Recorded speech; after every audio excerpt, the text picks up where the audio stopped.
You've got mail. Two males, that is. Two males recording a podcast. And that podcast is Pink Floyd, the podcast where we watch every single movie to see what syncs up to Pink Floyd's 1973 magnum opus, The Dark Side of the Moon. My name is Gareth Blackler, and with me is James Barron. Hi, I'm James Barron, one of two males on this podcast. Yeah, it's a masculine-dominated podcast. It's got a lot of masculine energy, eh? Are you pumping iron while we record as well? I don't have any iron at hand to pump, but You did tell me before we started recording that you're in bed. I am. That's how I usually pump iron as well. Oh, good. Yeah, it's good for crunches. It's really bad for crunches. Don't do crunches in bed. Okay. Anyway, as you said, we watched. Well, did you actually say, or did you just imply that we've watched the film You've Got Mail this week? Keen-eared listeners would have known that. Yes, You've Got Mail from 1998. Yeah, 98. Directed by Nora Ephron, who I just found out today was one of the only people who knew Deep Throat's true identity in the Watergate scandal. Whoa! And she guessed it. She guessed it correctly. What? Yeah. Oh, man. How well I is don't that? know if there's a prize for guessing Deep Throat, but yeah, that's impressive stuff. Yeah, I don't know how that contributes to her directorial ability. Well, it's like it's a new level to look at this film about like an unknown source kind of talking to you and like changing your life, right? Yeah, I suppose so. Yeah. Yeah. James, can you sum up what You've Got Mail is about? Sure. You've Got Mail is about two individuals living in New York City, baby, and they're from completely disparate worlds, oh, yes, but have similarities as well. They're both owners and operators of bookstores. One is a big mega store that's opening, and the other one is a little bookshop owner. Meg Ryan is the owner of the little store around the corner. Anyway, they don't know each other at the start of the movie, but they are talking to each other online and without names, and they don't know each other. And then they meet in real life and still don't know that they're talking to each other, and they hate each other in real life. Oh man, it's crazy.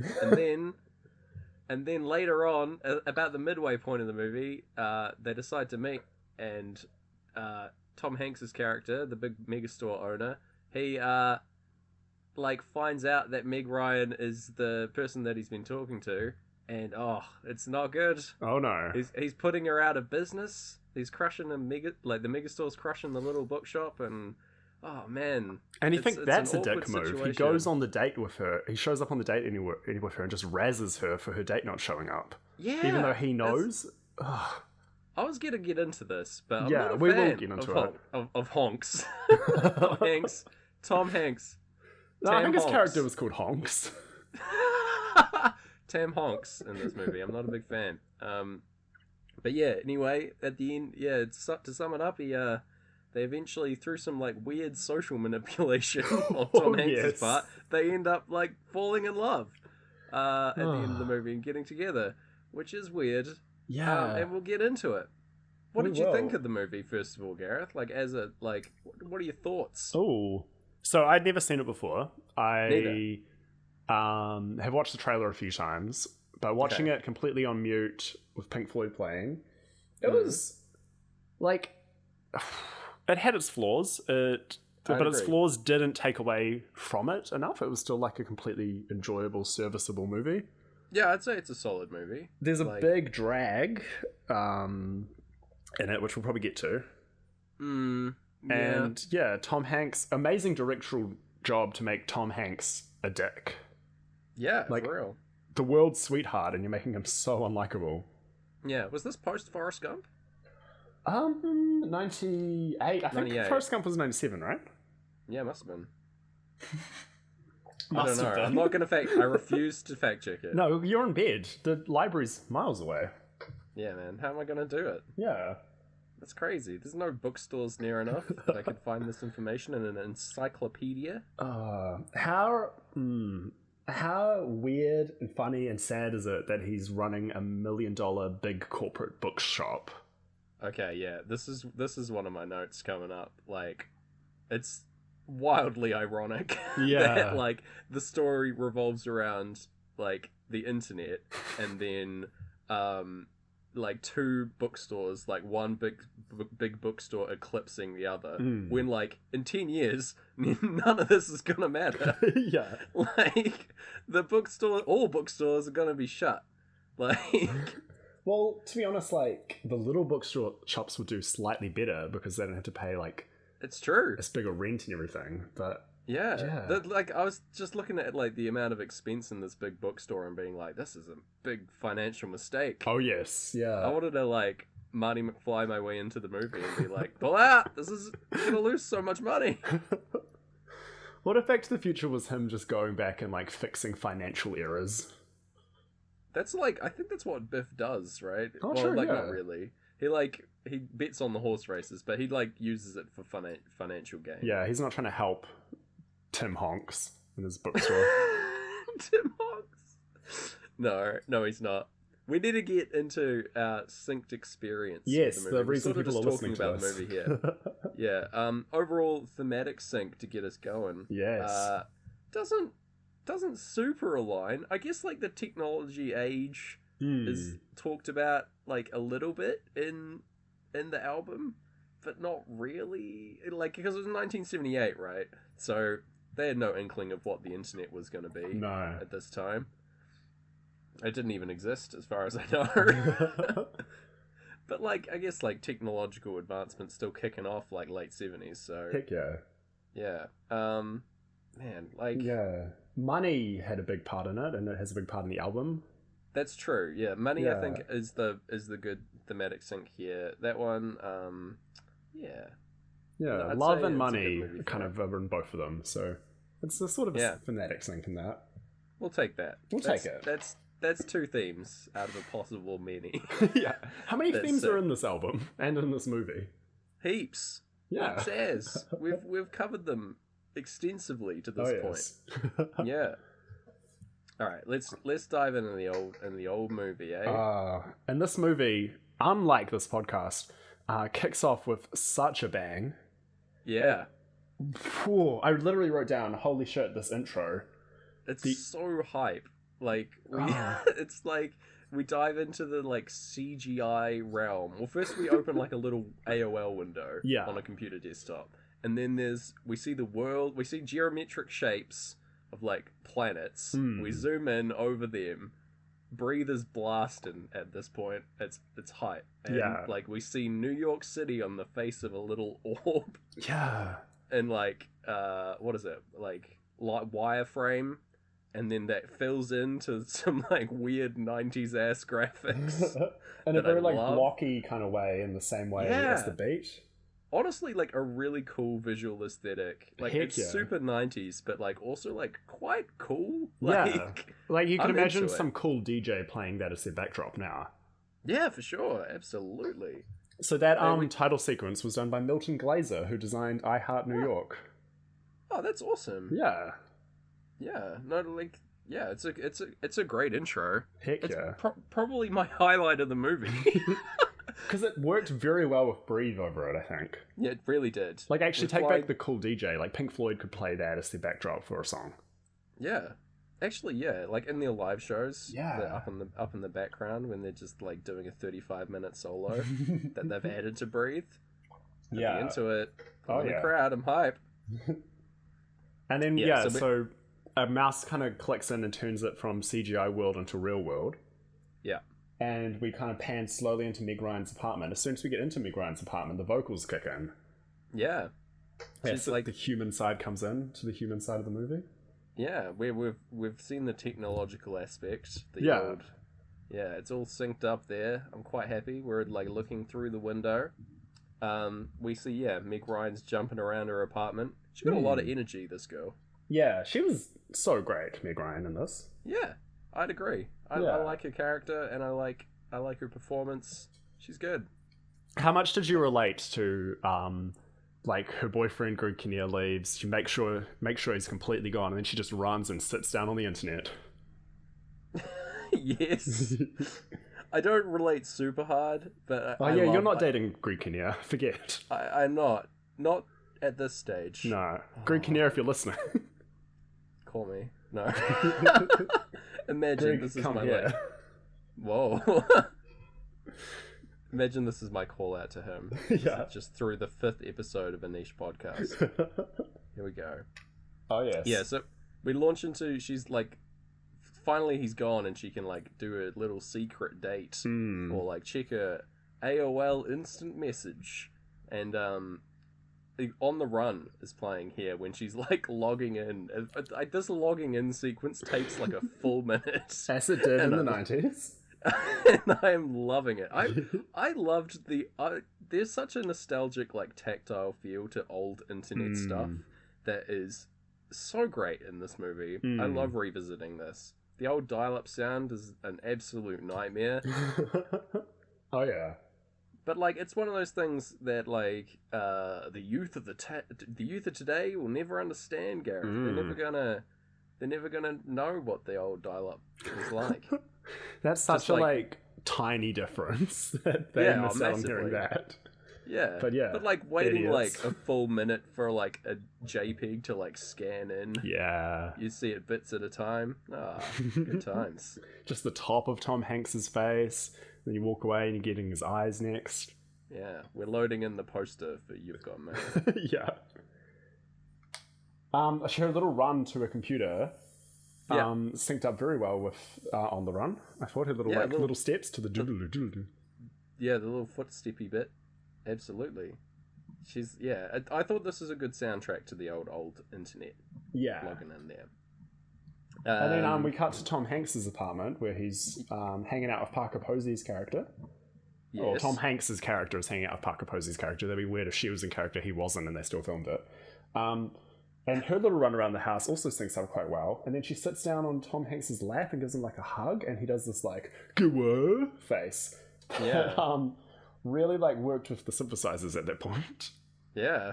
The big agree, honestly. My note is just that everyone is like literally on the run. They're all like need to go. It's time to go. It's New York City. It's a big city. Everyone's got to go somewhere. They're all off to work, presumably. Yeah. Yeah. But these guys, they can't wait to just get on the old... on the horn. the internet horn. Start firing off those emails. Yeah. James, what's the best email you've ever got? And I interrupted you for this question, I'm sorry. No, I'm okay with it. I'm trying to think. My dad often emails me just music videos that he's into. Oh, that's cool. Because he doesn't have Facebook or anything like that. Yeah. Don't look for my dad on Facebook. He's not there. All right. Please stop looking for him. Stop looking. CIA. I don't know. Anyway, they're like, so that's a good email that I've received. What was the last of your dad's big picks? Do you have one you want to plug? Mostly just music stuff. Yeah. I can't remember like any specifics off the top of my head. Maybe I'll link one for the show notes. Yeah. A my dad recommendation. Seeing as he like recommended this album to me like way back when. Oh, I think we can trust his taste. Can you text him and see if he's seen You've Got Mail and see if he replies by the end of recording? I can. I'm going to do that right now. Yes. What's the best email you've received while I do that? Oh my gosh. So... embarrassingly not too long ago, and I'd forgotten about this, and I just found it because I've been trying to clear my emails because I've run out of space. I emailed, there was this ant professor on the Colbert Report, and I emailed him and I was like, hey, just saw you on the Colbert Report, so interesting. Do ants dream? and he emailed back, and this was probably in 2009, maybe 2010. We do not know yet. My friend has just finished an interesting paper on if ants sleep. Oh, wow. Please buy my book. And it's called... what is it called? It's something... Adventures of a Cast of Millions. We'll put it in the show notes as well. Alrighty. There's a lot of interesting facts about ants. And I haven't read it yet, but... oh my gosh, was I delighted to get a reply. Did you buy the book? No. It's on my Goodreads, don't worry. Okay. And I'm giving it the old Pink Floyd plug now. Yeah, if we get enough on the Patreon that doesn't exist, if we get enough donations, we'll sync up Dark Side of the Moon to us both reading this book. Yes, reading it out loud to each other. Yeah. Yes. Oh, we could do a companion audio podcast where we just read the and book aloud. Oh, that's actually I don't kind of know. lovely. I don't know if we should commit to that, but I am No. I am interested. Let's set a really high price for it, like $52. Okay, 52. Yeah. All right. I'm all right with it. So again, $50 to get you to spend a whole day listening to Pink Floyd. Yep. $51 and I have to become the online riddle master. Yep. And 52 and we'll record ourselves reading the book to each other for you to listen to while listening to Dark Side of the Moon at your own time. Yeah, that seems fair. Yeah, I think we can commit to all three of those. Oh my goodness. Okay, that text has been sent. Oh, good.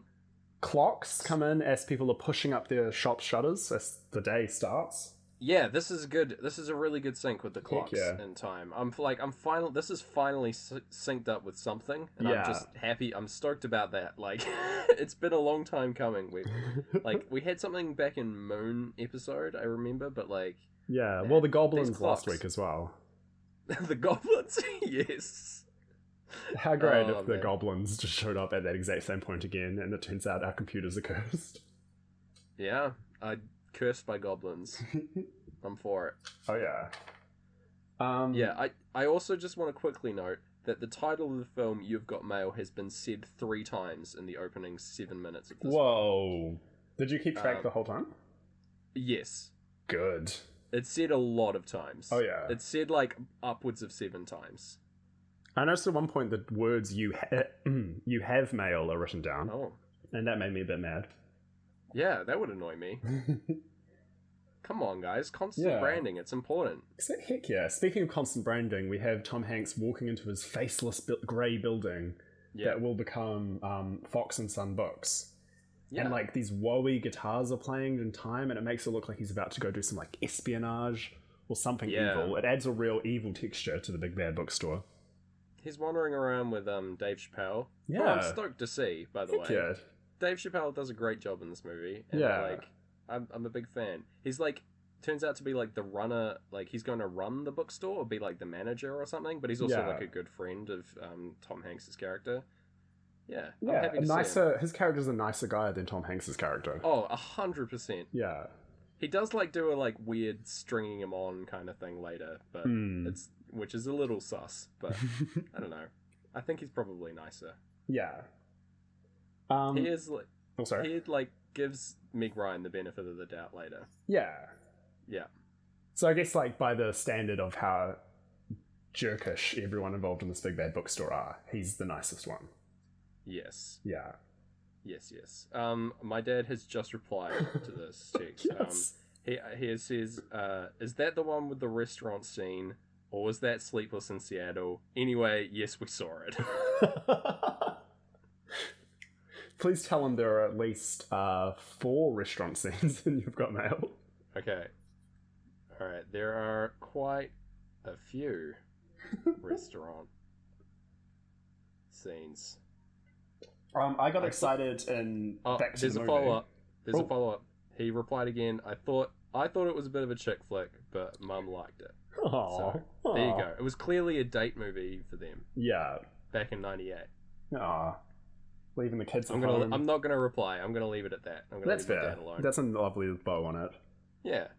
So he approves. Like, he thought it was a chick flick, but, like, Mum liked it, so... Yeah, all good. All good. I got excited because Tom Hanks' dad or uncle throws him a lint roller. It cuts to a shot of Tom Hanks catching it. I was like, oh, that's a sync. And then I realized, no, that has nothing to do with the music. That's just movie editing. That's just a thing that happened. Yeah. Oh, that was embarrassing. I've been, I ate like 2 helpings of lasagna while I watched this, so I'm kind of in a very sleepy carb mode. So, Garfield. Yeah, exactly. I'm living that Garfield life. It's a Monday. Oh, I hate it. I approve. Oh man, why'd you have to bring it up? Oh, sorry. It's all right. I too am relaxing in a Garfield-like state. I live my life like I'm Garfield pretty regularly. That's good. Yeah, I'm fine with it. I love lasagna and I hate dogs. Yeah. So, well, I don't hate all dogs. That's not true. Oh yeah, I forgot you're not a dog guy. I'm not a big dog guy. Come at me in the comments. Please Find don't. I'll me have to read IRL. them. No, no. Like So say, yeah. I'm a friend of all animals. All right, there you go. We had a little Um, like drum full when the door knock subtitle came on when someone was coming in to bring in a vase. like, is this in the building still? The future bookshop? Or Yeah. is this Well, in... does he leave to go to the office, or is the office just above the bookstore? He must have left. Yeah. Yeah. Okay. I do love the the painting of this of big business here. How like everything's like really expensive but also really shitty. Yeah. Yeah. It's What kind of like a material is this couch? It's money. Yeah. I'm really disappointed that happened in the middle of time, but Yeah. not money. Just quickly before this, Meg Ryan's shop gets revealed here, and that's in the slower like part of time. I love her wee shop. Yeah. I wanna. This is my ideal job. I like when I get old. I want to work in a little old used bookshop. Heck That's yeah. my dream. Like, There's where a I can lot of be my really good true- ones like those in Auckland. Just Yeah? if you want to keep the dream alive. Yeah. Sweet. Yeah, I'll move there, become a true Garfield, and just relax constantly in a bookshop. It'd be great. Yeah. I'll be like the little cat on the counter in the room. Yeah. Yeah. Oh, love it. Yeah, so so we're back at the we've got the really big business stuff going on, the like talk with the dad and presumably his like granddad. Like there's 3 generations of Foxes here, right? Oh, yes, of course. Yeah, that's the granddad, not the uncle. That's why we'll get to it, but I was confused about the family. Yeah. And was it that the granddad character was in love with the mother of Tom Hanks's Catherine, what's her name? Meg Ryan's character's mum. Like, Yeah. were they like entwined? Yeah, and romantically? she was too young for him, but they wrote each other letters. Yeah. That's a nice little detail. Yeah. I thought that was pretty cool. I'm wondering, because this is a loose remake of a like old play, I'm wondering if that's supposed to be a reference to that, implying like these are the kids of those characters. Oh, that's nice. Maybe. I've done no research into that, but it's kind Hey. of. That's 100% correct. All right, there you go. We're not gonna sync it up with a play. That's all No. right. Not yet. sneaking our like Walkmans into the theater. Oh, that's so rude. I don't want to do that. Yeah. No amount of money will make me do that. That's Yeah. too mean. Rudeness is the line that we draw. Yeah, absolutely. I don't want to be rude to anyone. No. I'm happy to destroy my own life. Yeah, me too.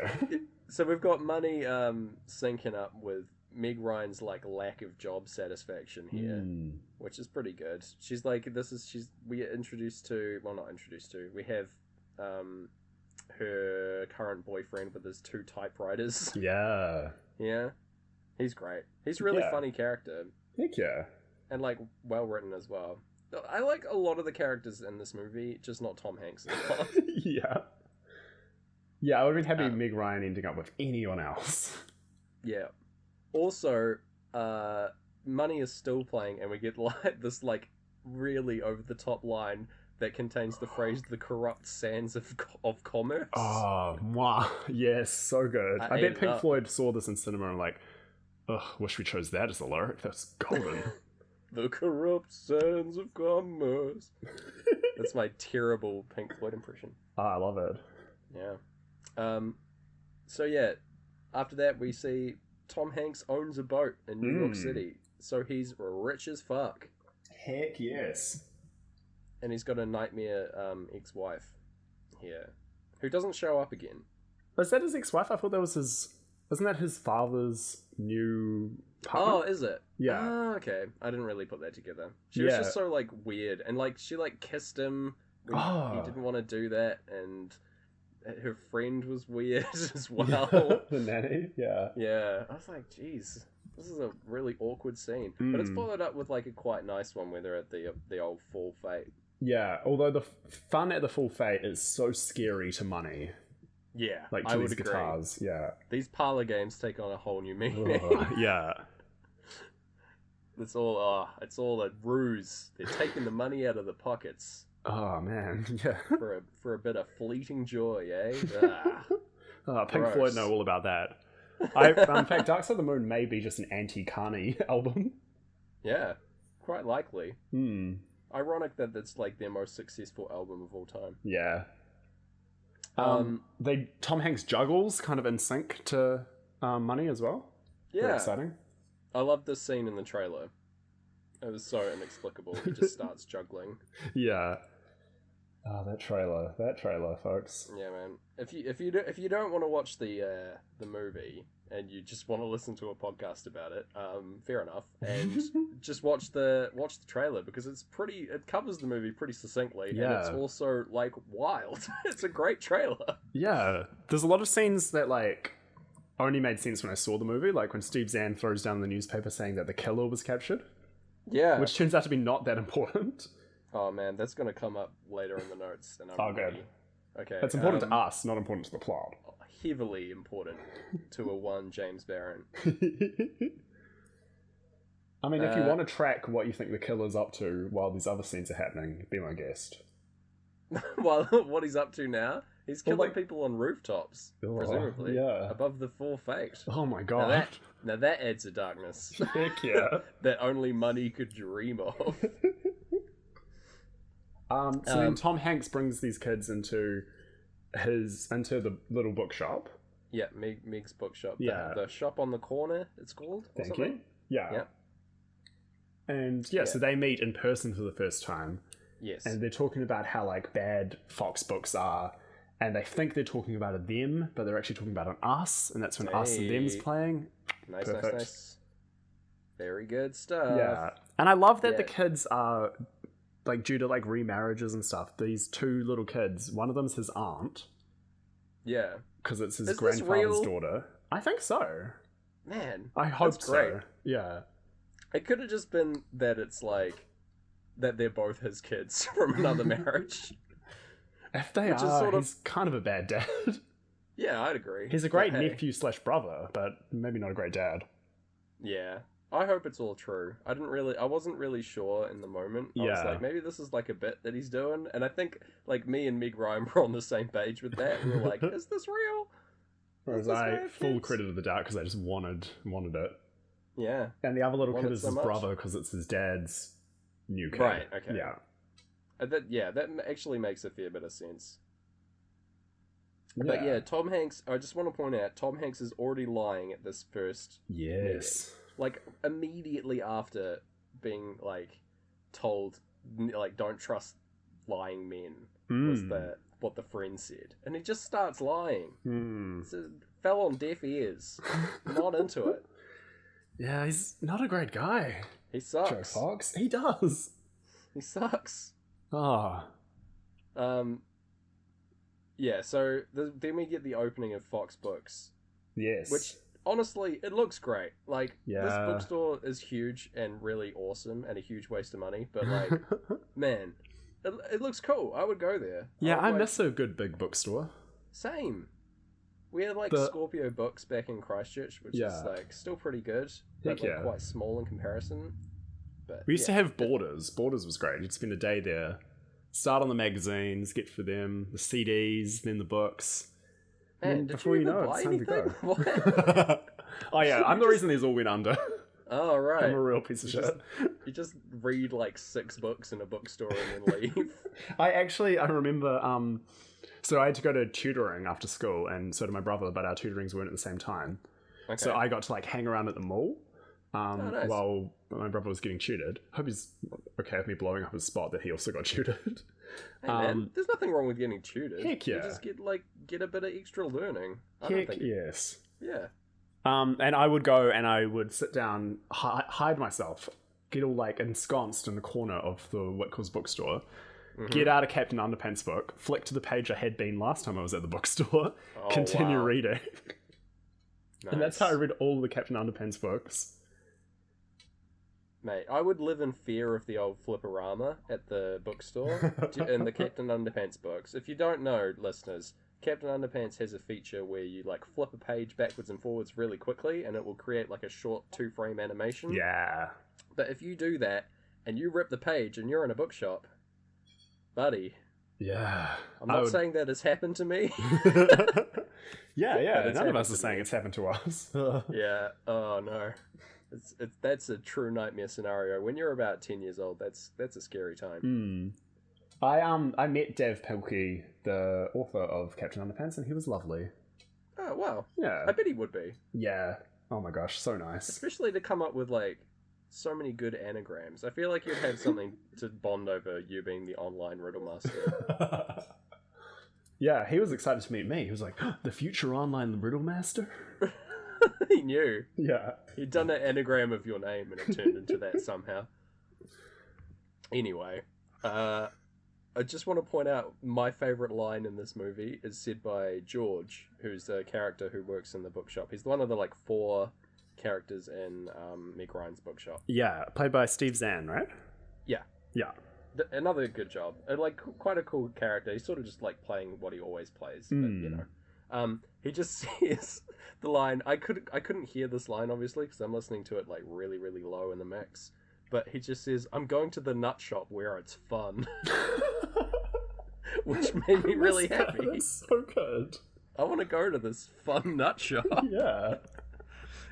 It's like I'm getting out of here, man. I'm going to the nut shop where it's fun. Please, if anyone does use that as a kiss off to like leave somewhere, like, Mom, Dad, I'm going to the nut shop where it's fun. Please let us know. Yeah, right in. Immediately. Yeah. I didn't have any good syncs until they get to this like fancy dinner party. Yeah, neither did I. We're gonna launch into the dinner party. Yeah. Yeah, this is where they really meet for the first time, is what I want to say, because it's revealed that old mate Tom Hanks is actually Mr. Fox, the owner of the bookshop.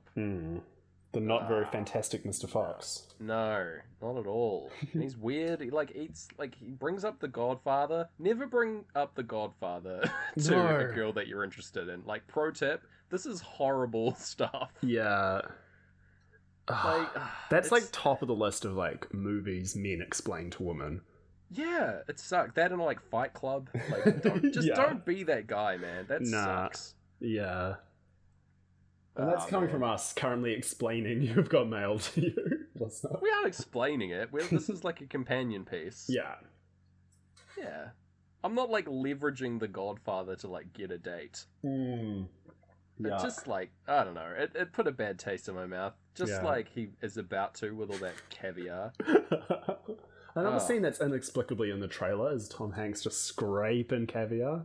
Yeah, well, it's like the fastest visual reference to show that like Tom Hanks is like actually a douche. Like in this movie, he's a dummy and a bad guy, and you shouldn't like him. And here you go. Yeah, that's why it's in there for me. Okay. Yeah, no, he's he's no good. So, like Meg Ryan's like, oh, how could I ever trust you after that first impression? And that's where the movie should end. Absolutely. Yeah, no chance to win back. Nope. The emails fade away. Irredeemable. Yeah. Yep. Anyway, unfortunately, there's like a full like hour and a half left of this movie. Yeah. But it's fine. Let's get into it. We get a lot of like, as their like respective partners are meeting each other, there's a lot of like facial expressions going back and forth where they're like judging each other for what their partners are like. Because I don't think anyone is happy in their relationship in this movie. Like, Tom Hanks is dissatisfied with his girlfriend at this point. I think she's sort of like soulless and only cares about like business and screwing people over. Yeah. And she thinks that's like what he's about as well. And also like Greg Kinnear, is that the guy? Yeah. The other guy? Yeah, his like character, like it turns out later on that they aren't in love with each other at all. Yes, they're just sort of like a relationship of convenience. I love that scene later on where they just go like laugh and go, I'm not in love with you either. Who else are you with? That felt like super real. I loved that scene. Heck yeah. I thought it was like great writing, and also just like that shit happens.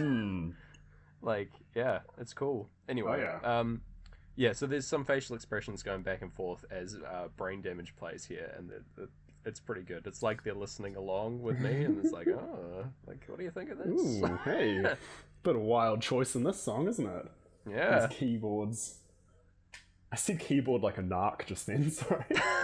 You kids play keyboards. You on the keyboards? So then Not Tom Hanks computer. gets home and he writes this remorseful email about the way Yeah. he treated Meg Ryan to what he doesn't realize is Meg Ryan. Yeah. And he says, you ever feel like you've become the worst version of yourself? While it says there's someone in my head, but it's not me. Yeah, man. Woo! That's good. Yeah. That's a tasty sink. Mm-mm. Yeah, Scrape no, that off the caviar.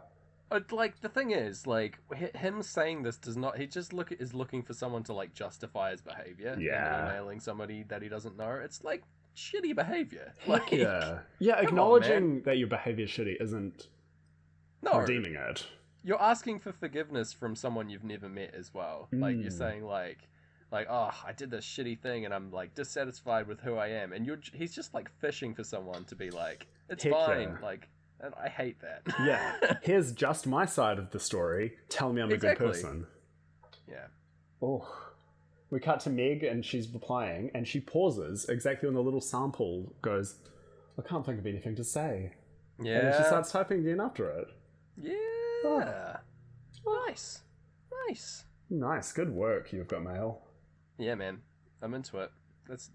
They knew. They were listening. Oh, yeah. Directors on the ball. I reckon, yeah, definitely Meg Ryan was listening. She gets a lot of the best syncs. Yeah, I'd agree.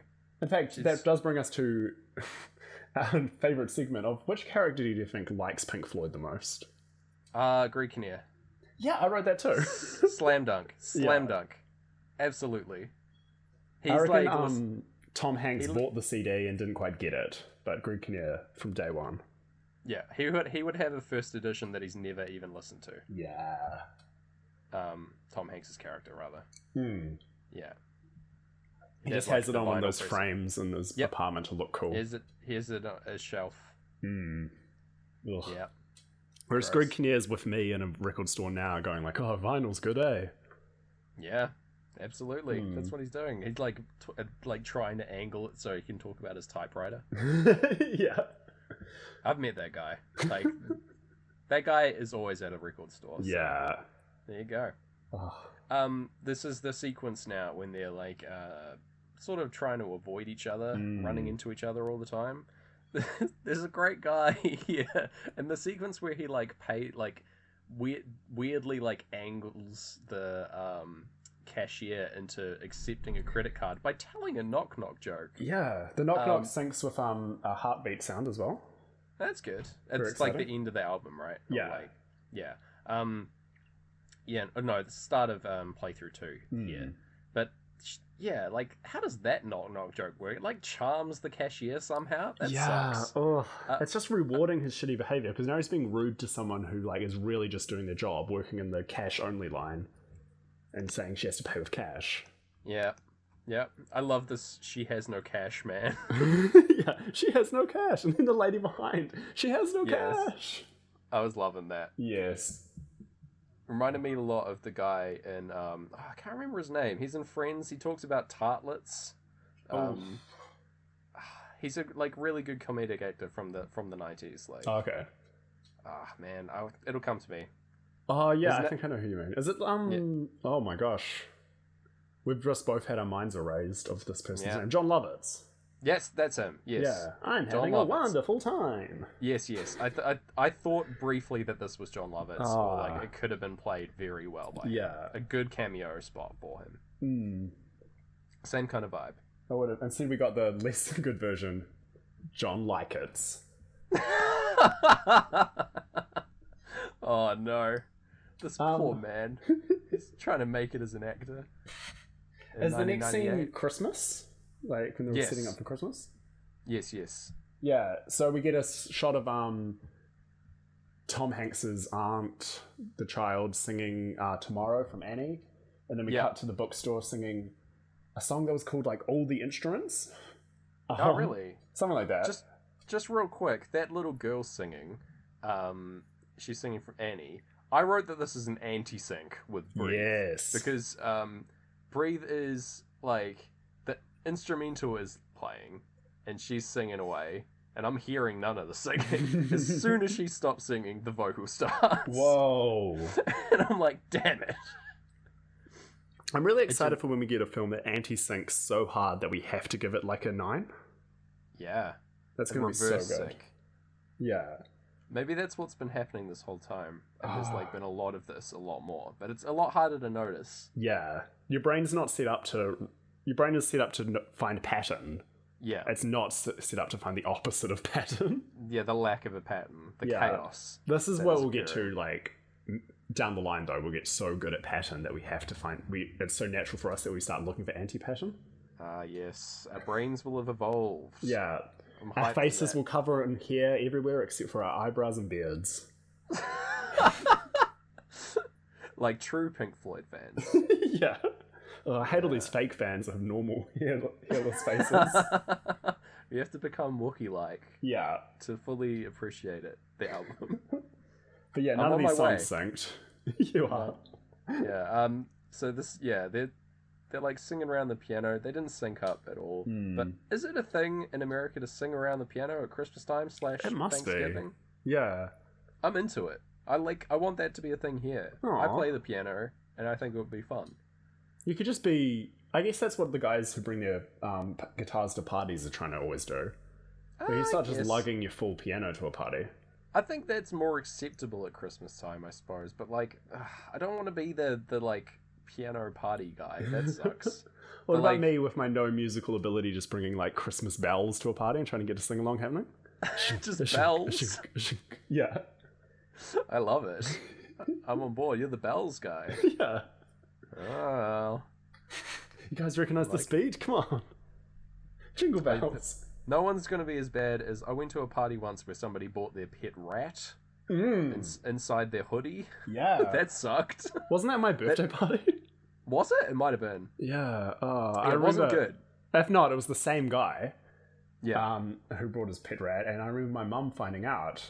Because this was like my high school birthday party. And she was like, there is a rat at this party, Gareth. And I was like, I know. I'm also not happy. Who sold who out? Yeah, the rat told us. The bloody rat. Yeah. Loving the party, Gareth. You are not supposed to be here, rat. I'd invited the rat's ex-girlfriend. It was really awkward. Anyway. Oh, no. I love that the rat has become the nickname for this person who won't be named. I didn't even think of that. I was just picturing this rat finding it awkward about the human they dated being there. Yeah. Well, too late now. Can't go back. Oh, yeah. Man, we keep reigniting old enemies on this show. That's what this podcast is about for me. I'm bringing back all my old beefs. Yeah. Much like Pink Floyd, beefs. you're building a wall. Because the idea is that they have to be fans of me to even make it this far. Oh, imagine though, like getting deep into a podcast of like who you thought was your old friend and finding out they got not your friend. Oh, dang. Speaking of war, Meg Ryan gets persuaded by online Tom Hanks to go to war against real life Tom Hanks. Yeah, bringing up The Godfather again. So many Godfather quotes. This sucks. Yeah. Surely this would be the clincher for Meg Ryan. She should have been like, why is he talking about The Godfather? Yeah. She's like, she comments on it. She's like, what is it with men in The Godfather? And then he like defends it, and then she's like won over by it somehow. It's not even good. No. Yeah, he tells her to like start a war and like fight basically, and like not back down, which is I guess good advice. I don't know. Like, how do you fight big business? I don't know if this is the right move. They have way more resources, right? Yeah. I mean, they give it a lot of bad publicity. Yeah, that's true. It works a little bit, but like they're just too big to fail. Anyway. Yeah. Until 2008 comes along, but hey, the look world out. will get to that. The world gets mail. The sequel. You've got mail, but it's about like the audience. Yeah. It's just Meg Ryan pointing down the lens for the whole film. Yeah. Oh wow. While Pink Floyd play. And a bookshop burns around it. Oh wow. Jesus. It's an artsy film. Heck yeah. I love the idea of a sequel with the exact same title though. It's hilarious. So going to war for Meg Ryan appears to just be doing some shadow boxing around her store, which I love. She's just like throwing some punches. Very cute. Yeah. I love it. They Showing write her it, new. Greg Kinnear writes a like mean article Yeah, and gets to go on the TV. you're right. They do real stuff. This is just like the first thing that you Yeah. see, and I would love it if this was her idea of what it is. Yeah. What do you mean that didn't work? I punched all the air towards them. Yeah. I thought they were going to shut down from too much air. Yeah, man. There's a lot of air that could fit in their building. I thought the clocks kind of became the clocks of war. The clocks of war. Yeah. Love it. You know, you really got to try to fit these clocks in. Yeah, we got to try. That's the aim. I genuinely thought like maybe something had gone wrong because I was so nervous about these clocks happening. And then they were taking long. They felt like they were taking longer to come, and I was sitting there really tense. And I was like, "Oh man, I bet my like album stopped playing, and I'm gonna have to scramble to find the right times codes again." And then the clocks came in and terrified me even more than usual. Oh no! It got you again. Yeah, I just. When are you gonna stop stop being scared of these clocks? Like, maybe it's just it's always gonna be a thing. You're always gonna get scared by them. Yeah, I think I just don't like clocks in general. Like, I can't read analog time very well. What? Yeah, I only have just kind of picked that up. Oh man, okay. Like you've got a serious aversion to clocks then. Yeah. I'm personally for the clocks. I think time's a solid piece of the album, and the clocks, while scary, are a good intro. I'm pro clocks. Okay. Yeah. Yeah, anti-clocks in general, but you know, we agree on some things. Yeah. There you go. I love don't wear Pink a Floyd watch. and Meg Ryan. See, I do. Oh, You've got to keep there your we enemies go. close. Oh. I don't know what that means. We can read into that maybe forever. Maybe You for the know, rest clocks of of the podcast, war, but clocks of war. Unfortunately, we're going to move on. Yeah. So after all this sequence with the putting him out of, or trying to put him out of the business, or like bad mouth Tom Hanks, Mr. Fox, Yeah. and ruin him and get the shop going again. The old lady at the bookshop, I can't remember her name. Oh, what's her name? I've written it later on. No, I can't remember. She's the old lady that works in at the shop, who turns out to be dating someone like fell in love with Generalissimo from Spain, the like leader of Spain. What? Wild. Yeah, she like is saying, she's like, I wish I could contact my dead mum and see what she should do. And then she's like, wow, let's talk to her right now. And I thought this movie was going to go hard into like talking to ghosts, doing like a seance, and I got really excited. But no, she's just going to listen to the little locket thing, which is like a cute wee sequence. But man, if suddenly supernatural movie. Oh yeah. What do you think? So for it. Yeah. And they use, while talking to the ghosts on how to save the bookstore, they're also talking to the victims of the rooftop killer to try to solve that case. Yeah, still out there. Yeah. Still unsolved. You've got mail, ... from the other side. That's the third one in the trilogy. Yeah. Turning back to a normal film after the 2-hour art piece of the previous one. The third one is just a regular one. Yeah, Everyone's really scared going in. They're like, oh, it's another rom-com. Oh, okay. Fine. I think that's how you get good ratings. Everyone will be pleasantly surprised. It's hard to do a third movie in a trilogy that's better than the second movie, so just make second movie like Meg Ryan staring down a lens while a bookshop burns, and third ones are usually the worst of the three. Yeah. I'd say. Commonly. They're the hardest in the trilogy to make. Yeah. But it's just I guess a weird movie thing. Like you've lost us if you've made a bad second one, so it's harder to win us back. Yeah, that's true. Whereas our hopes are higher, and it's easier if you made 2 in a row that are getting better. Then it's easier to be disappointed. Yeah, but then your dreams are dashed. Yeah.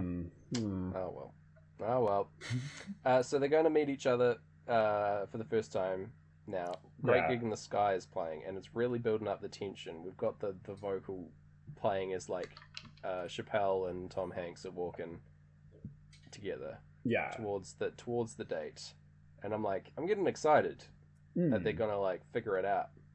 Yeah. So he's like too nervous to go up and see who this mystery girl is, and so he sends Dave up. This is one of his worst moments. Yeah, this is where Dave Chappelle, he is a bad friend. Well, he's a good friend, I guess, but like a bad person. Yeah. Well, this is when Tom Hanks is being such a bad person as well. Just like, oh, I hope she's hot. Oh, yes, she is hot. I can't look. If she's not hot, then I'm not interested. Yeah. It sucks. Yeah. Anyway, yeah. So like, Chappelle like buries the lead here in a hilarious way, which I kind of love. But like, again, this is sort of nasty. But it's Chappelle being very, very funny, and so I approve of that. Yes. Like, I want to talk briefly here at this point about the movie and TV series Catfish. Please do. Was the catfishing? This is like the first example of catfishing in a movie. Whoa.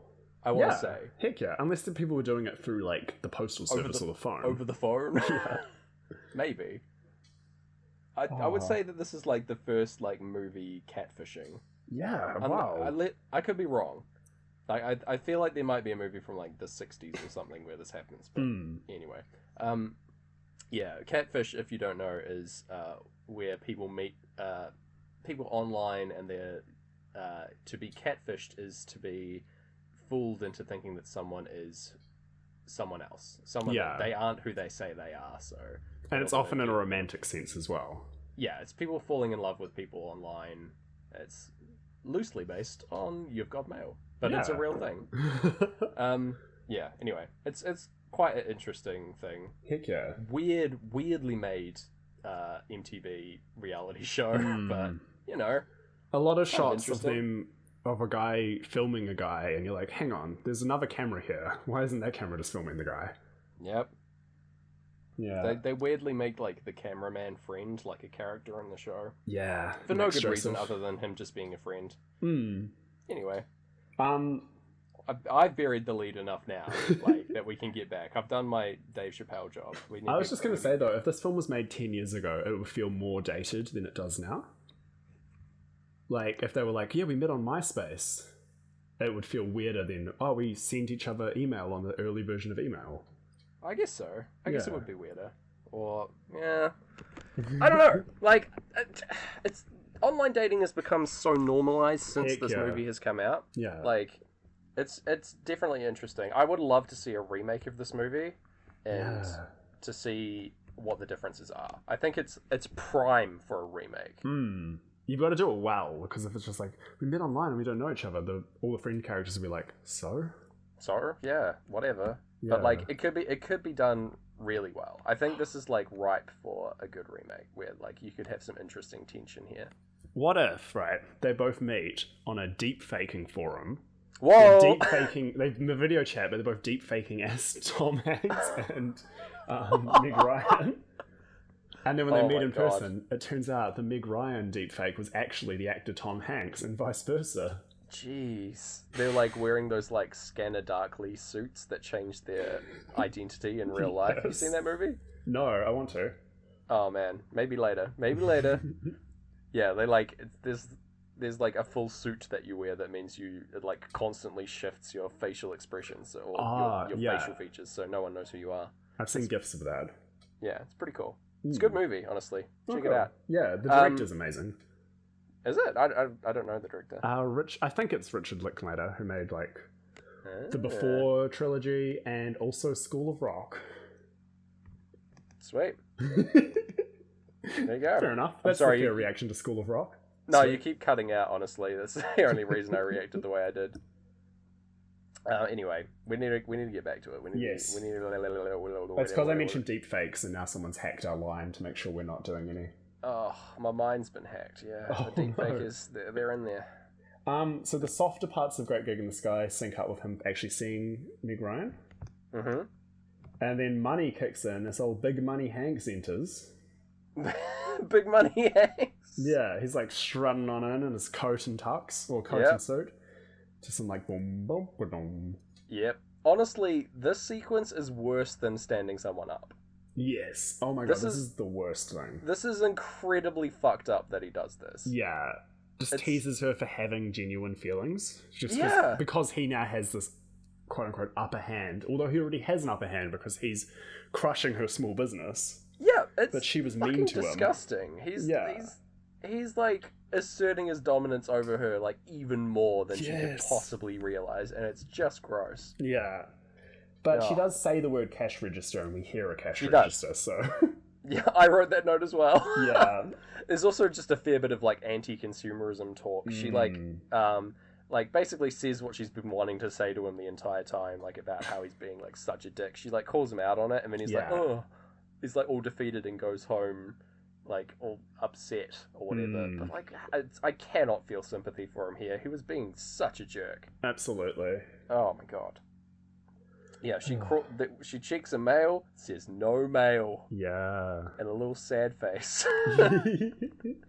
and then she crawls into bed at the end of money, here at the end of the worst date of all time. Yeah. And that is a good sync. It's like her crawling into bed right at the end syncs perfectly with the end of the song. Mate. Oh. Okay, back in the newspaper, and this is... I'm throwing you a treat here. This is when Steve Zahn throws the newspaper down. I said newspaper instead of bookstore. This is when we're back at the bookstore and he throws the newspaper down. We're not at the newspaper and he throws the whole bookstore. Wow.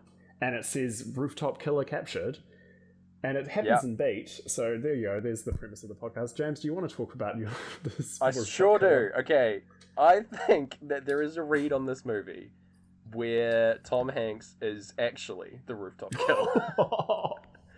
Like, I think it's plausible that there's some, like, American Psycho shit going on here. Yeah. And he is also the rooftop killer. He's, like, a master of social and, like, mental manipulation. Yeah. Right? And he is, like engineering his way into Meg Ryan's life and being super gross. Yeah. And if he hadn't been captured right at this point in the movie, I think this theory would be completely indebunkable. I think if he wasn't already in jail, like, I think it's highly likely that Tom Hanks would have been. He would be top of my list of suspects as the rooftop killer. Is there anyone in this film who doesn't appear after this scene? Because maybe they've wronged Tom Hanks in another way and he's manipulated the police into catching them.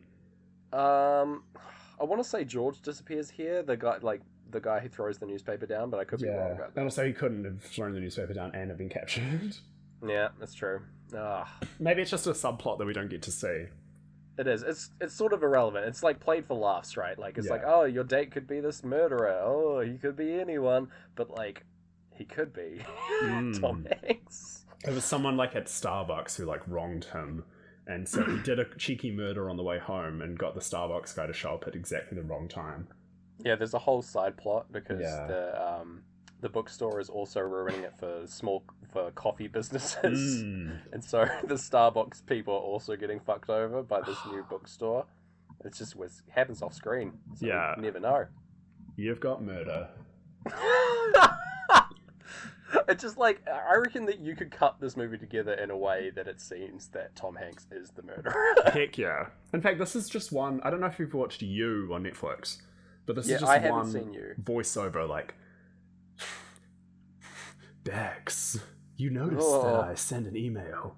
This is just one voiceover away from just being that terrifying. Yeah, absolutely.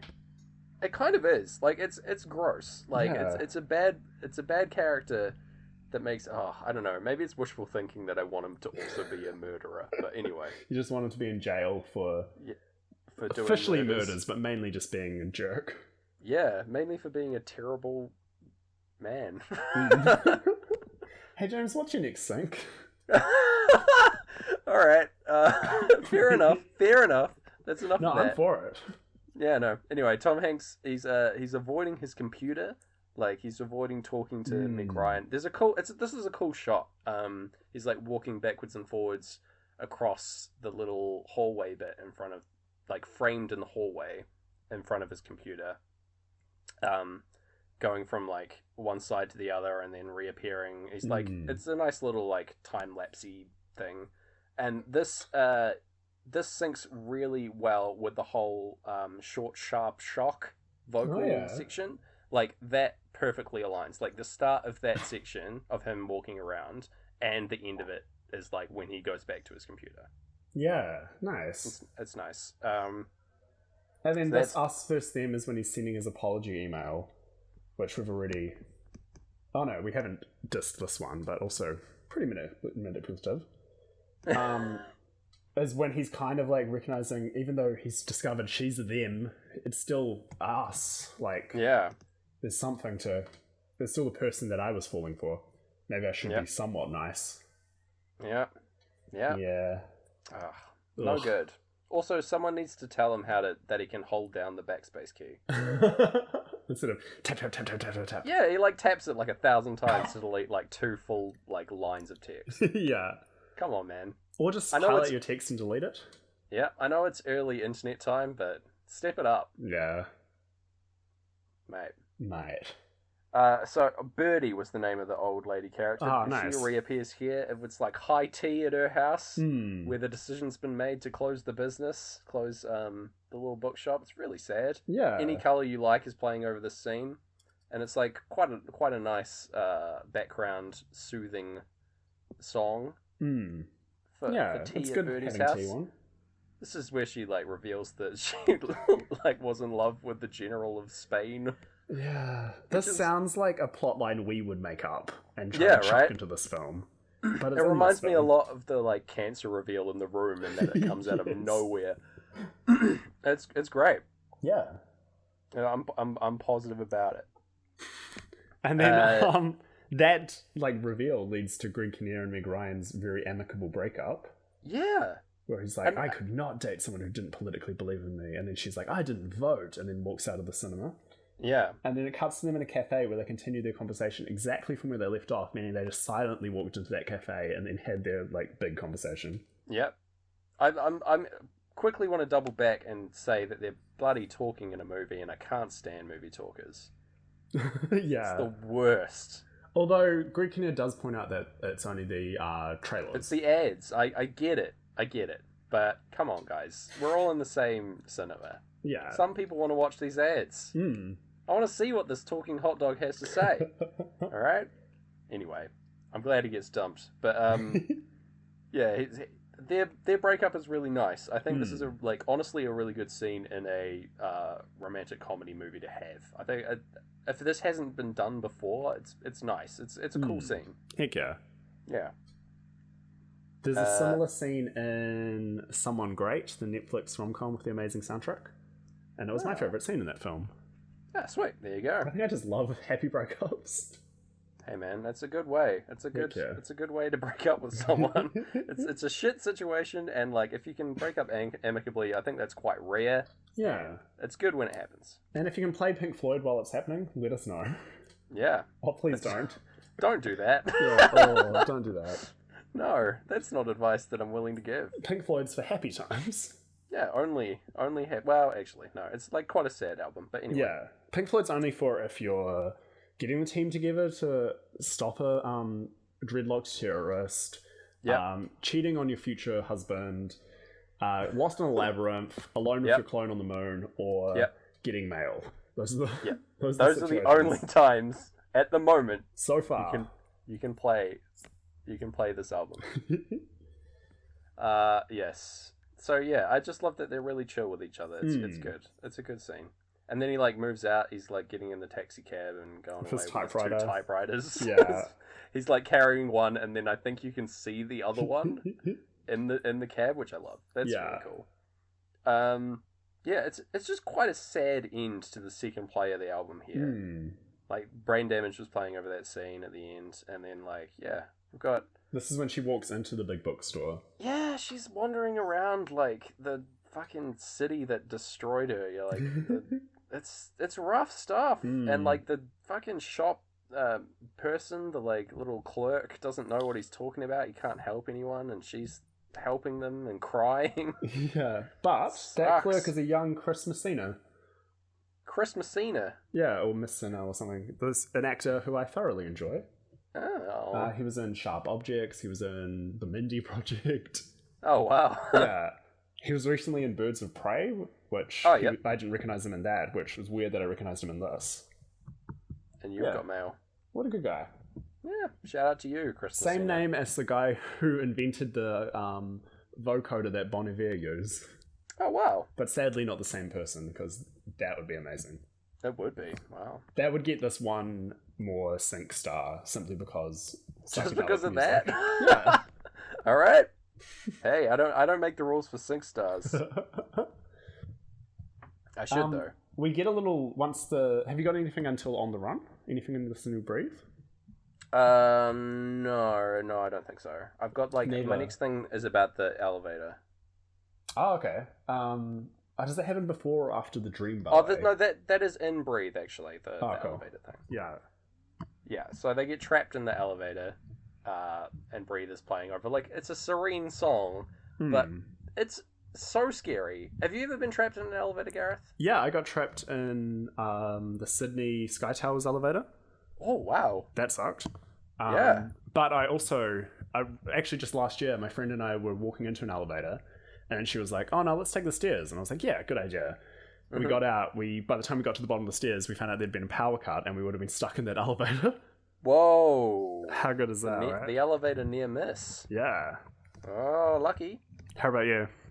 I have not been stuck in the elevator, but I have had the elevator open halfway between two floors. Oh, yeah. So you see like the concrete floor of the building, and then like a little bit of the floor above and the floor below. And that was scary. Yeah, But- I used to... in my I first flat, I could do that, like open the door while the lift was going and look at that. Yeah. You had like a cool manual elevator in your Yeah. first It was a flat. bit of a dick move because everyone else found that elevator scary, and I was like, look at this, in between floors. You know me, that what would- I sound like. That is a startlingly good impression of yourself. That was quite scary. I have a minor fear of elevators, I would say. No. That was all right. But yeah, to sum up, to finish my story was just I shut the doors and the elevator kept moving, and then it was open on the correct floor. Oh, sweet. I just hit the closed door button and it fixed. So Chris Messina was also in that movie where people are trapped in an elevator with the devil. If that needs to be brought up, who knows? All right, hey, he's back. Full circle, I guess, on the elevator stories. I love it. Oh yeah. Yeah, but anyway, they get people to jump in this elevator to unstick it. I would never do this. Never. Like, this is a terrible idea. And isn't it the, like, elevator man? The elevator man? I don't think this elevator man knows much about elevators. I don't think so. It's no good. Don't jump in an elevator. That's something you should never do. Yeah, even if it's completely safe, it's still scary and thus a jerk move. Yeah. Yeah. Anyway, yeah, it's my nightmare. I could talk scary elevators all day though, because I just had a flashback to last year as well when I was in an elevator and the doors opened to a completely black room, and there was a man in there who was stuck in there, and we never found out how long he'd been there, but I swear it had been 50 years. Whoa. And he was a That's ghost. ages. Because he was just like, he was completely in the dark, and he was just like, oh, hello? And we were like, oh, hello? And he's like, have you left the lift door open? I'm like, yeah. And he's like, good, I'm going to leave. Oh. Yeah, this poor guy. Man. And then as soon as he left, we were scary. like, yeah, that guy was a ghost, wasn't he? Yep, official, yeah. 100%. He's living there in the darkness, or you just, like, freed a restless spirit. Oh. Yeah, doing a I good hope so. thing. Yeah. Yeah. He's out there now, at peace. Speaking of just in life. scary spectres from the past, Yeah. Meg Ryan walks around her empty bookstore and she sees herself as a child dancing. Yep. My seance theory is coming together here. Yes. Where we're seeing literal ghosts, and I'm loving it. I'm like, okay, I'm back on board. Like, we're getting this is the only time it happens, but I'm okay with it. And it's on the run, and that's kind of cool as well. Like, Yep, kind of scary. there's driving synths to some ghosts. Yeah, Meg Ryan isn't scared though. It's just a vision of her mum of the good times. It's really sad. Heck This yeah. whole sequence. That's a sad movie, really. It really is. It's like it's rough stuff. This joins Moon in the films that you realize are sad because of Pink Floyd genre. Yeah. Absolutely. It's like it's sad but good, I guess. Like I think Yeah. Moon's better, but you know. Yeah, so her footsteps walking away from the closed shop sync with the beats of On the Run here. She like is in time with her footsteps, which I like. That's a wee sync. Heck A yeah. tasty wee sync. Yum yum. Yum yum. So now it's just we get a sequence of a man living with his dad on neighboring boats, which is a funny concept. I kind of enjoyed this. I'll watch the whole film with that. The reveal that there's another boat, like there's the Fox 3 is the name of his boat, and then right next to it, the whole time has been a boat called Fox 2, which is his dad's. I love that. I think that's really funny. When did Tom Hanks get a dog though? He had a dog at the start of the movie. Oh, good. Okay. Yeah, he had a dog this whole time. I feel. Oh, that's embarrassing. It's like It's one of the things that he mentions in the like opening things. I think it's his first "You've Got Mail" to Meg Ryan. Is that like he's talking about how his dog sleeps on a big cushion the size of an inner tube? Okay, man, this is embarrassing. That's fine. Like I remember weird stuff like this from movies, like completely inconsequential stuff. The dog very important because the dog gets the final shot in this film. Anyway, he does. Good dog. Good dog shots. Good dog visuals. There's lots of like interplay between Tom Hanks and the dog, like cutting between the two. The dog will be giving him a facial expression like, you know what the right thing to do is. Yeah. That's my dog voice. Yeah. Yeah, so here the clocks and time go off as martinis are being made. How did you feel about this one, Gareth? Just alarmed, but otherwise not much of a sync. It's time for a cheeky drink with your pups. Drink o'clock, with your pups, you know, on the boat. The boat's quite nice. Briefly, when you see him emailing Meg Ryan from the boat, it like has all the like weird like mechanisms and like readouts for the boat's like electronics, I guess. Yeah. In the background, and I like until I realized he was like, oh, he's on his boat. I was like, is he doing like weird spy shit? Yes, I was like really freaked out that he's like, because he's being really creepy at this point in the movie and from here on. But like I thought he was just like in a creepy spy van that he'd bought, but then I realized that it's like his boat. You know what? No, it was his creepy spy van. Okay. I didn't see an establishing shot. Creepy spy van.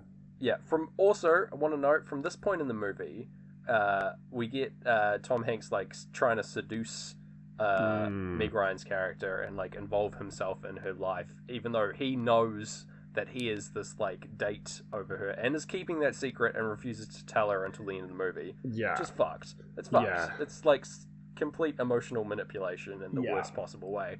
And notably, from here on, no one's friends appear in the movie from this point forward.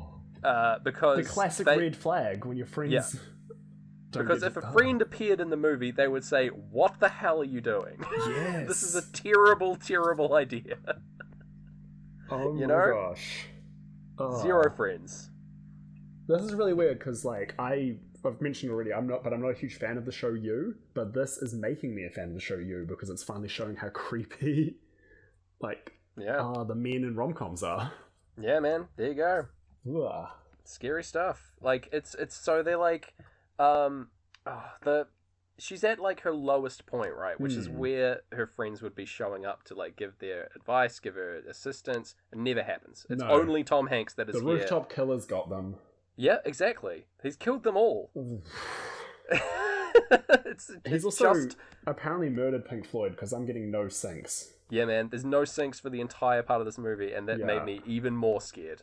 Like it's just Tom Hanks. It's the Tom Hanks show from here on, and it's him. He's in control. He's killed the director. If there's like a Tom Hanks album, we should sync it with that stretch just to like see if that works because he's taken completely over. I feel like he's one of those actors. I want to briefly say I have nothing against Tom Hanks. No, never. I think he's just really creepy in this movie, and I don't think that's his fault. Yeah. But I think he's a great actor. I reckon he would be the type of person to have a like blues album that he's made. You know, up there with the like Hugh Laurie's of the world.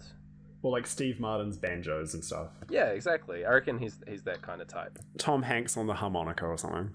Yeah, yeah. I'd listen Absolutely. to Same. I reckon that would be a good sync. that. A good sync with this movie. Anyway, That was such a stretch to get us back on track. Yeah, it was. I'm doing my best. We've got to get through this really tough section here. There are there's no syncs. There's nothing that syncs up. It's just like weird dates where like he's getting to know Meg Ryan's character better, and she's like he's like wormed his way into her life, and it's gross. I'm gonna cut like right to the end of the movie if you're alright with that. No sense, just creeps. Yep, just creeps. So like us and them is playing as we go to the mystery date at the 91st Street Garden, right? And it's a good little soundtrack here to meet like the person that you want to fall in love with. It's nice. Yeah. Soothing it's worked because music. Every beat of Us vs Them, and this could just be again talking about structure and film, but we had like when they first met in person was to Us and Them. Yeah. And then we had when he kind of softens after he knows who she is, but she doesn't know who he is. Yeah, yeah. And then we finally get like them actually being their authentic selves. Yeah. Yeah. I guess so. But yeah, like All's Forgiven. She's like crying in the scene where she meets him, I and hope like it was you. Yeah, like what? Really? Surely, like I would be putting it together. Like she'd be like, "You knew this whole time. Yeah. Like, there's no way you didn't know, and you were like hanging out with me this whole time, and we became like friends." It's fucked up. Yeah. Like unless maybe she didn't immediately click that he does know. They kiss, like maybe. Yep. Go home together. The next day is when she's like, "Oh, yeah." Hold there's a on. post-credit scene where she's like, "What the fuck?" Yeah. I've had one night to think about this, and this is messed up. Yeah. Yeah, that's all I'm hoping. Yeah, that's all I'm hoping for this movie, that there is a post-credit scene that's omitted. I've got bad news. I watched all the way through the credits. Oh, Nothing. No syncs over. That's a shame. That's a damn shame. Yep, so we just pan up to the clouds. We see the dog barking and, like, humping the back of Tom Hanks' leg. He's trying to get something in his pocket. Yeah, he's got some bacon in Probably there. like some evidence that he's a rooftop murderer. Oh, it like falls out of his pocket, and it's the headline that like the killer escaped. Yeah. We're like, oh god, it's back on. Oh. Now we pan up to the clouds, and then like there's a double click or something, and the credits start. It's great. Yeah, that's it. Yeah, that's it. It says who knows which is which and who is who in the song. When we get the end. That doesn't sync with the true film, but it syncs with our feelings about it does. his it behavior. Does. It's like she's in so much of a worse spot than before. She's lost her business. She's like in love with a guy who's like manipulated her and strung her along for like months. Yeah. And the same guy who destroyed that business.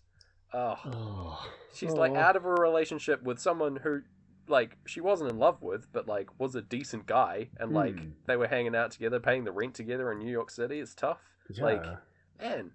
The scene when the other bookshop employee goes, "Oh no, I'm going to be broke and I'll have to move to Brooklyn," was very ironic. Yeah, yeah. Sorry, back to the sad ending of this film. No. We skipped over it, but New York is like a major character in this movie. Like with the city as character trope has never been more apt here. It plays a major role. We even have like a Christmas scene, which is like something I heavily associate with New York. Yeah, like snowing and Christmas in New York is like a major vibe. This movie has that. Yeah. The crazy rents of people. Yeah. Old mate. If you ask me though, going back to which character likes Pink Floyd, I think New York likes Pink Floyd. Yeah. I'd agree. I think so. The city is breathing the song "Breathe." Oh yeah. You know what? This is just me speaking, and let me know if it's too loud. But I just call New York the city that never sleeps. What? The city that what? That never sleeps. It's just a thing I say. I don't know if anyone else says it. It's sort of like it's a big apple, isn't it? No. But sorry, that's just me. That doesn't make any fucking sense. Why would it be an apple? It's a city, James, Gareth. What would you give this film? How well do you think it sunk out of 10? It sank. I would say not a lot of sinks. There were some, not a lot. Yeah, there but were some the ones very that- good ones. There were some good ones. There were. I was happy. I was happy with it. The movie itself sort of tainted my experience of the sync ups. Whoa. You know, it just left a bad taste in my mouth. Yeah. That's funny. I enjoyed it, but now that I realize talking to you about how sad it is, Yeah. I'm I'm off it again. Sorry. That's all right. I mean, I love Probably my I fault. love lots of films with sad endings, so Yeah. why not? All right. No, fair enough. Yeah. Anyway, I want to give it the rating. It's not the worst. I want to say it's 4 out of 10. Ooh. How do you feel about that? See, because there were moments when it definitely had better syncs than The Room, but because, like, with our young child eyes only seeing The Room as the first one, we gave that a 6, and this is definitely That's not true. a 6 or any higher. I feel like there were a higher frequency of syncs in The Room. Mm. Like, a lot of my notes are more about the film this time. Yeah. That, like, there's the low ebb in The Room, but, like, it starts off with quite a few syncs. Yeah. I don't know. I think I'll give Meg Ryan's character 7 out of 10 for her syncs. Yep. But it's not I'd enough to agree. save the rest of the film. No. Which I'll agree, is a 4 out of 10. All right. Cool. Well, Locking it up. Shake your hand. Podcast handshake to wrap things up. But all that's left to do is I'm yes. gonna reveal the next movie that we're gonna be watching. Oh, yes. So we're listening to the old Dark Side of the Moon, right? And it's a film. It's a film about accepting death and life, and it's got so many poignant things. And it makes me think of a quote, Gareth. Yeah. It makes me think of a quote. I see now that the circumstances of one's birth are irrelevant. It's what you do with the gift of life that determines who you are. Yeah. Yeah, and that quote is attributed to Mewtwo in the movie Pokemon, the first movie. Ah, yes. Yes, thank you. And that's what we're going to be watching next week. Yes. Oh, I'm so excited. There's so much dark melodrama in that film. It's going to play so nicely. It's going to work. Right? I hope it Oh, works. my gosh. Anyway, until then, I've been James Barron. I've been Gareth Blackler. Follow us at Pink Floyd Pod on Twitter. Yep. And all that jazz. And All that until jazz. next time, I guess we're going to see you on the dark side of the moon. On the dark side of the moon. Oh. I don't even know whether to sing at the end. Wait, you haven't been meaning to?